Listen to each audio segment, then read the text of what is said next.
আসসালামু আলাইকুম ওয়া রাহমাতুল্লাহি ওয়া বারাকাতুহু।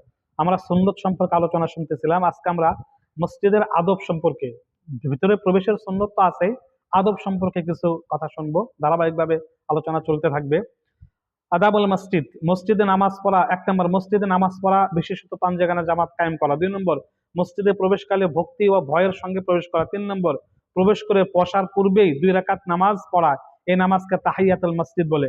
মসজিদে এসে যদি কেউ বসে অথবা উঠে উক্ত ২ রাকাত নামাজ পড়ে তাতেও চলবে, কিন্তু বসার আগেই নামাজ পড়া, তবে বসার পূর্বে পড়া উত্তম। হাদিস শরীফ আছে, যখন তোমরা মসজিদে যাও তখন ২ রাকাত নামাজ না পড়া পর্যন্ত বসো না, তবে ফজরে এবং মাগরিবে এই ২ রাকাত পড়তে নেই, পড়ার প্রয়োজন নেই, কারণ তখন নফল নামাজ পড়া মাকরু।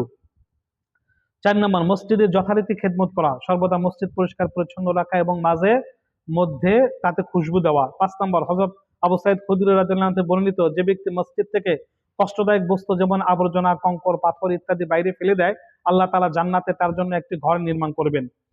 ৬ নম্বর, মসজিদের সম্মান বজায় রাখা। ৭ নম্বর, অবসর পেলে মসজিদে এসে বসে থাকা, মসজিদের সঙ্গে দিলের মহব্বত রাখা, আল্লাহ পাক আরশের তাকে ছায়া প্রদান করবেন। ৮ নম্বর, মসজিদে লোবান সুগন্ধি জ্বালানো সাহাবায়ে কেরামের আমল ছিল। ৯ নম্বর, মসজিদে বাতি জ্বালানো সুন্নত, কিন্তু কেরোসিনের বাতি জ্বালানো মাকরুহ, ঠিক নয়, বা উচিত না, তবে প্রয়োজনে জ্বালানো যাবে। ১০ নম্বর, মসজিদে বিছানো ও বাতি জ্বালানো সুন্নত, কিন্তু জরুরতের চেয়ে বেশি নয়।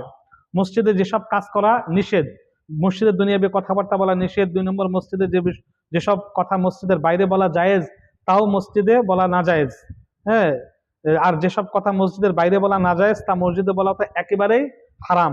৩ নম্বর, কোনো ব্যক্তি যখন মসজিদে দুনিয়ার কথা আরম্ভ করে, তখন ফেরেশতারা তাকে এইভাবে, ফেরেশতারা প্রথমে বলে ইয়া ওলি আল্লাহ। ইনশাআল্লাহ পরবর্তী ভিডিও শুনবো।